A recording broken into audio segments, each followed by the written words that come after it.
वर्ष 2006 से ही माननीय मुख्यमंत्री श्री नीतीश कुमार द्वारा परिकल्पना की गई थी कि गंगा के दक्षिणी छोर पर मरीन ड्राइव के तर्ज पर पथ का निर्माण किया जाए।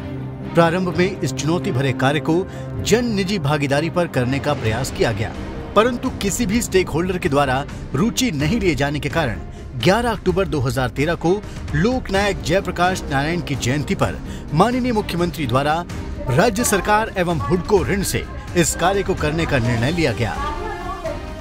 दीघा से लेकर के दीदारगंज तक, और अभी तो ये फेज 1 है, पहला चरण।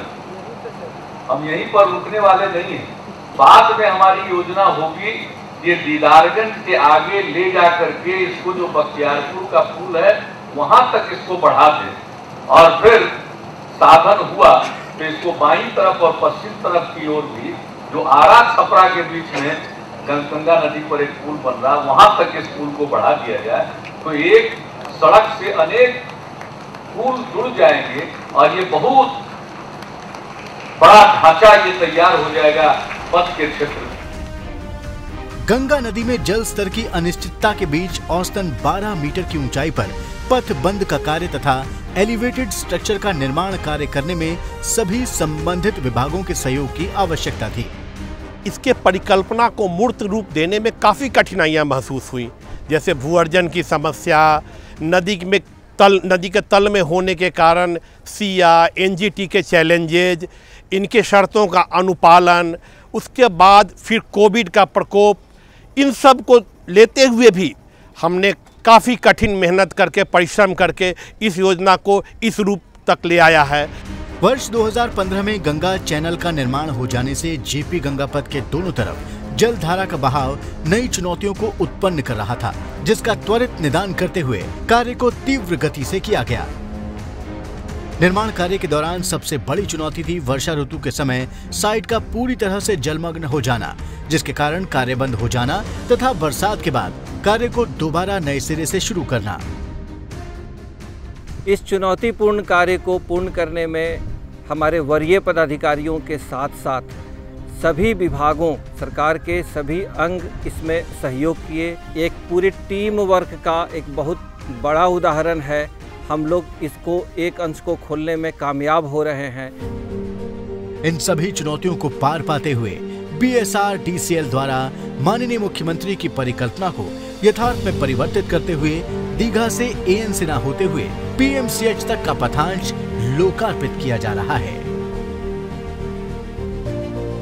दीघा से दीदारगंज तक 3,831 करोड़ की लागत राशि से निर्मित हो रहे गंगा पथ की कुल लंबाई 20.5 किलोमीटर है, जिसे फरवरी 2024 तक पूर्ण किया जाना है। विगत वर्ष लोकार्पित हुए पटना शहर के अति महत्वपूर्ण पथों में से एक अटल पथ को 69.56 करोड़ की लागत राशि से 1.3 किलोमीटर लंबाई में विस्तारित करते हुए जेपी गंगा पथ से जोड़ने का कार्य पूर्ण कर लिया गया है।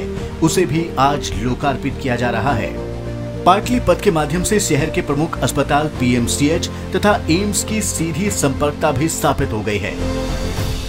दीघा से गांधी मैदान 6 मिनट में तथा PMCH अब 8 मिनट में पहुंचा जा सकेगा। जेपी गंगा पथ के निर्माण में सभी सुरक्षा मानकों का ध्यान रखा गया है तथा राइडिंग क्वालिटी को और भी बेहतर बनाया गया है।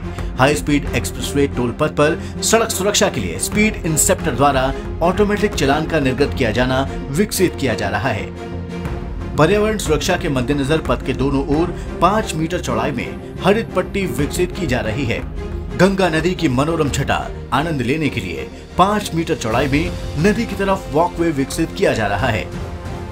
जेपी गंगा पथ के बन जाने से उत्तर एवं दक्षिण बिहार से आने जाने में काफी सहूलियत होगी।